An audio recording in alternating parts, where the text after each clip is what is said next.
oyentes, gracias por sintonizarnos aquí una vez más para ofrecerle el segmento Hablando Derecho. En este sentido, quiero abordar dos temas que en mi opinión son bastante interesantes. Quizás lo hemos tratado en otras ocasiones, sin embargo, en esta situación tienen una matiz distinta bajo el escenario que nos encontramos. El primer tema que quisiera abordar un poco es incluso uno de los primeros que se abordó en uno de mis segmentos, y es el hecho de que los sitios comerciales, las entidades comerciales, deben a sus clientes o consumidores una obligación de seguridad, y esto se traduce, el caso que tratamos en ese segmento, en ese programa en cuestión, era que realmente los sitios comerciales, que para uno poder disfrutar sus instalaciones ameritan una área de parqueo, la jurisprudencia ha dicho que esto es parte del servicio. Por ende, las afectaciones que puede recibir un vehículo dentro de esas instalaciones pues pudiese comprometer la responsabilidad de la entidad comercial.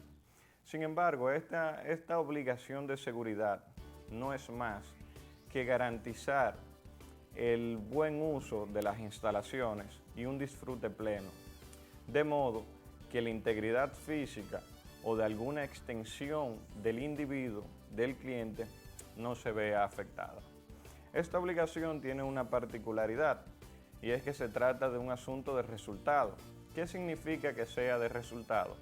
Pues simple, solamente se evidencia su incumplimiento si sucede el hecho gravoso. Es decir, en el caso de los vehículos que venimos planteando, si a mí me roban el vehículo en un parqueo de una entidad comercial, pues ahí se evidencia el incumplimiento. Sin embargo, aunque la entidad comercial en su diario vivir no tome ninguna medida para garantizar que mi vehículo no sea robado y no se materializa ningún robo, no hubo incumplimiento. Por ejemplo, un caso muy interesante con el que nos enseñaban en la universidad era el siguiente. Imagínese que usted va a tener que tomar una guagua de Santiago a Moca y va a utilizar el transporte público. El transportista debe garantizarle a cada usuario una obligación de seguridad, es decir, que el viaje de Moca a Santiago sea seguro. ¿Y qué herramientas, qué condiciones debería cumplir? Bueno, que la puerta pueda cerrar bien, que el vehículo no tenga ningún desperfecto que pudiese poner en riesgo la vida de los que ahí dentro van, y una serie de medidas que se pudieran identificar más, un cinturón de seguridad y demás. Sin embargo, si el desplazamiento, incluso bajo la omisión de todas estas medidas de seguridad que se hacen frecuentes en este tipo de servicio, no sucede nada, pues entonces el transportista no incumplió ninguna obligación, porque no ocurrió ningún hecho lesivo o que genere daños. Este caso en particular lo vengo a tratar por una situación que me tocó vivir, ya por lo menos en dos ocasiones, en un centro comercial de aquí de Moca. Me voy a referir al nombre porque el objetivo de esto no es lesionar la imagen de este centro comercial, sino más bien hacer un llamado a la atención para que un hecho gravoso no suceda y pueden quedar manchada la imagen del sitio comercial o, en su defecto, verse involucrada en un proceso legal. Bueno, yo suelo hacer mi compra en La Sirena constantemente, ya que me queda práctico cerca de casa. Y hace unas semanas estuve haciendo mi compra ahí, como de costumbre. Y en el parqueo, cuando estoy montando mi compra, se dirige hacia mí una persona en un modo agresivo porque viene rápido hacia mí. Yo tomo la decisión de montarme en el vehículo con tal de estar seguro. Y la persona me aborda, me toca fuertemente el cristal, me está pidiendo dinero. Y por las características asumo dos cosas. Una, la persona tiene problemas mentales o, en su defecto, abusa de alguna sustancia psicoactiva que pudiese alterar su estado mental. En este sentido, la persona me dificultó desplazarme, ya que se me sube arriba del vehículo y se me engancha. Yo no sé qué hacer porque en ese momento, si me desplazo, pudiese afectarla a ella. ¿Por qué pongo este ejemplo como un marco de referencia? Porque este sitio comercial debe garantizarle no solamente a mí, sino a todos sus clientes la seguridad, y la seguridad implica un disfrute pleno de sus instalaciones y el parqueo es parte de su instalación. En este sentido, si a mí me hubiese sucedido algo o a cualquier usuario o cliente le hubiese sucedido algo, pues evidentemente el sitio pudiese comprometer su responsabilidad. Esto se pudiese corregir con la prevención de que alguien le dé seguimiento al parqueo para que así los clientes no pongan en riesgo o sus vehículos o su integridad física. Porque ya es un escenario que me ha pasado en 2 ocasiones, como transcurro por ahí, veo que la persona entra frecuentemente y pudiese desencadenar un escenario no deseado. Creo que respecto a eso, ese es el comentario. Entiendo que se pueden tomar medidas preventivas para que no llegue a suceder un hecho gravoso. Por otro lado, y mucho más polémico, se encuentra el debate que trajo un proyecto de ley que aborda un robustecimiento a la protección del derecho a la intimidad, la protección de datos personales, se podría decir, y el honor personal, pero principalmente la intimidad y el honor. En ese sentido, se ha abierto el debate sobre si es una ley que procura la censura y puede debilitar la democracia, o si realmente es una ley que se sustenta en aspectos constitucionales. Realmente este es un tema que me interesa bastante, ya que le he dedicado mucho tiempo de investigación y me gusta abordar este tema. Sí le confieso que no tuve la oportunidad de tener acceso al proyecto de ley completo, por ende lo voy a tratar de manera general en función de algunos aspectos que sí pude ver. Hay que tomar en cuenta que la Constitución, como lo hemos dicho en reiteradas ocasiones, contempla una diversidad de derechos y estos derechos inclusive tienen el mismo valor para la sociedad. Es decir, la Constitución no le da una prioridad a un derecho frente a otro. Entonces, por un lado tenemos la libertad de expresión y acceso a la información, y por otro lado tenemos la protección de la intimidad, el honor personal. Ambos son derechos fundamentales que tienen igual jerarquía. Ahora bien, en función de circunstancias, se puede priorizar uno u otro en la medida si estos chocasen o generasen conflictos. Si bien es cierto que ambos son derechos constitucionales, también existe el hecho de que el Estado debe garantizar que con el paso del tiempo esos derechos estén mejor protegidos, y para hacerlo en muchas ocasiones necesita crear nuevas herramientas. Ahora bien, sometiéndonos al caso de la República Dominicana, hay que evaluar un aspecto histórico que no se puede desvincular. Para el mundo, la libertad de expresión, no solamente para la República Dominicana, para el mundo, la libertad de expresión fue un gran logro que permitió el ascenso de las democracias, el ascenso del tipo de sociedad al que nosotros no hemos acostumbrado. Es decir, la lucha por la libertad de expresión significó sangre derramada que logró el objetivo de que los ciudadanos y las personas se sintieran libres de emitir sus pensamientos y opiniones. En este sentido, la República Dominicana tiene un recuerdo amargo de lo que significó no vivir bajo un esquema de gobierno que pudiese permitir esas expresiones, esa libertad. Y tenemos un Trujillo, tenemos un Balaguer, que por su carácter dictatorial restringió esas libertades individuales. Y por eso el riesgo o el miedo que tiene la República Dominicana de retornar a un escenario similar si en manos del poder recae más autoridad para censurar algunas opiniones. En este caso, evaluamos el aspecto histórico que trae recuerdos amargos para la República Dominicana, pero hay que tomar en cuenta otro elemento adicional. La República Dominicana no es Inglaterra, no es otra sociedad que se encuentre más desarrollada, sino que podría considerarse como una democracia débil. Y en las democracias débiles, cuando se le da mucho poder al Estado frente a sus ciudadanos o a su población, lamentablemente la historia nos dice que se han cometido atropellos. A mi modo personal, el razonamiento que se debe hacer muy simple. Ambos derechos, la normativa tiene un sustento constitucional, ya que trata de resguardar un derecho fundamental que es la intimidad, la imagen personal y el honor. Sin embargo, esto no significa que cualquier medida que tenga como finalidad salvaguardar estos derechos está justificada, sino que debe cumplir con requisitos constitucionales y principios constitucionales que lo hemos abordado anteriormente. De una manera rápida podemos decir que la normativa sea razonable, que la normativa sea necesaria y que sea una medida idónea. Es decir, dentro de todas las opciones que yo puedo tomar para promover, desarrollar esta normativa, esta es la más idónea.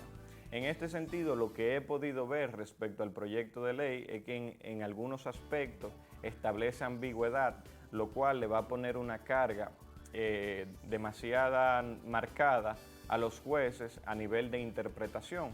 Es decir, si queremos un proyecto de ley, una normativa que proteja de una manera más eficiente la intimidad, la imagen personal y demás, debemos, respecto al tipo de infracciones que prevé la ley, hacerlo de una manera mucho más descriptiva, que no preste a ambigüedad y a su vez que no pueda ser tan extensamente interpretada por el Poder Judicial. Pero no solamente esto, para mí hay un asunto muy interesante, ya hablamos del control constitucional y de otros aspectos que hemos venido desarrollando.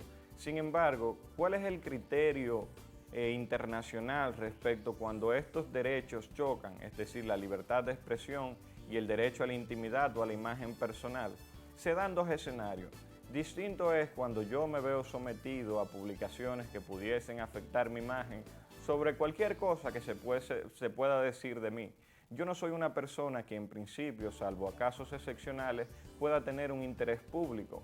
Por ende, el Estado debería, en principio, garantizar que si lo que se está diciendo de mí no es un asunto de interés público, se restrinja esa libertad de expresión en beneficio de mi derecho a la intimidad y mi imagen personal.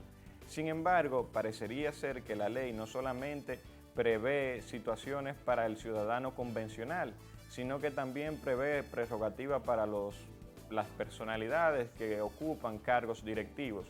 Y aquí se da un tema muy delicado, porque volviendo a la jurisprudencia internacional, se ha dicho que respecto a los funcionarios públicos, estos deben aceptar que su vida, su desarrollo como ente parte de la sociedad está sujeto al escrutinio. Y como parte de ese escrutinio y también directamente vinculado por el interés público que genera por estar en una posición X, establece que debería priorizarse la libertad de expresión. Para poner un ejemplo sencillo, imagínese que por cada comentario que se diga del presidente de la República, del expresidente de la República, se esté sometiendo a personas por este nuevo proyecto de ley, cuando también hay que tomar en cuenta que a veces emitimos opiniones bajo ciertas limitaciones. Es decir, el ciudadano convencional quizá no tenga el acceso o las herramientas adecuadas para poder establecer que Danilo Medina utilizó fondos del Estado, incurrió en corrupción o demás. Por ende, si alguien emite una opinión, no se le pudiese requerir que presente toda la información toda la información que sustente el hecho de que cometió un acto de corrupción. Por ende, el criterio internacional me parece que es el más idóneo, el hecho de no someter a la población a restricciones respecto a la libertad de expresión cuando se tratan de personalidades públicas que están relacionadas al Estado, que por ende son de interés público, y además el hecho de que son personas que de manera intencional se someten al escrutinio público. Entonces, por este lado, la normativa, aunque tiene una finalidad buena, quizás su estructura, primero respecto a la ambigüedad, respecto a algunas consideraciones, y segundo respecto a que busca que los grupos políticos, los funcionarios públicos se vean beneficiadas en función de que no se puedan expresar algunas opiniones o criterios respecto a ello, pudiese realmente lesionar. Y si eso lo combinamos con el historial y el mal recuerdo que tenemos cuando se ha limitado derechos fundamentales en la República Dominicana, pues el descontento de la población tiene un sustento motivado. En este sentido, incluso se pone de referencia el caso de Venezuela, cómo países que en principio estaban estructurados en una democracia comenzó a perder esas características, y uno de los pasos iniciales fue el tema de la libertad de expresión. Ahora bien, yo sí soy partidario de que la libertad de expresión, incluso asimismo la Constitución lo establece, debe tener límite. Además, estamos en una era digital donde la reproducción, la masificación del contenido o la viralización del contenido tiene una escala totalmente mayor. Por ende, no podemos pararnos frente a un dispositivo electrónico y decir lo que se nos pegue en gana, pudiendo afectar derechos de otras personas. En este sentido, esa nueva realidad que trajeron las plataformas digitales, que dan un acceso masivo o viralización del contenido, ameritan restricciones que salvaguarden, que protejan otros derechos, en este caso el derecho a la intimidad. Incluso se ha dado un tema objeto de polémica respecto a qué sucede cuando una personalidad da una noticia falsa o da una información falsa, y eso tiene una repercusión a gran escala. Para mencionar algunos ejemplos, Donald Trump hizo un comentario respecto a que si ingeríamos algún producto, me parece que de cocina o de baño, podían sanarse del coronavirus, y esa masificación, el hecho de que es una persona que tiene un alcance significativo, generó que personas incurrieran en esa práctica y resultasen afectados. Es decir, el riesgo de que estas plataformas digitales viralicen contenido que pueden traer como consecuencia la malinformación del ciudadano o de las personas en general, supone su riesgo y por ende también debe ser limitada. En síntesis, la finalidad normativa no es mala, quizás debería debatirse más la estructura y cómo se transmiten esa idea para que vaya en consonancia con los órdenes constitucionales, y no solamente con la Constitución, sino con la voluntad popular y con la voluntad del gremio. ¿Cómo logramos un consenso para que ambos derechos se encuentren protegidos y existan las herramientas adecuadas para, cuando uno es vulnerado, poder exigir una justa reparación en nuestros tribunales? Creo que ahí dejamos la idea inicial. No sé si alguien quisiera dar una opinión en particular, Sandy.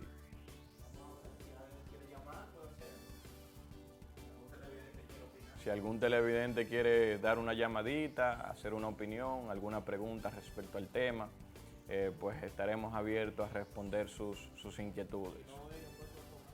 Si no, ¿verdad?, pueden guardarla para el próximo programa.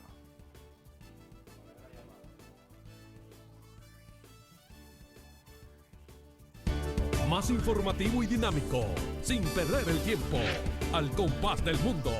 La verdad ante todo. La calidad, el servicio y los buenos precios siempre están presentes en el Super Compres. El Super Compres. Surtido de provisiones para el hogar y al por mayor. Si quieres comprar El Super Compres. nadie lo puede igualar. El Super Compres. Más de 35 años siendo la confianza de los mocanos. Número 1 en precios bajos y servicio personalizado. Síguenos en las redes sociales. El Super Compres. Siempre se compra más. Spayat Motors Moca es el punto donde ahora está el taller oficial Toyota. Estamos seguros que te sentirás especialmente atendido por un equipo de expertos autorizados por la marca que le darán a tu vehículo el mantenimiento adecuado que garantiza Toyota a sus clientes. Aquí lo resolvemos todo sin moverte de lugar. Diagnóstico digital, alineación, balanceo, cambio de gomas, mecánica general y tienda de repuestos originales.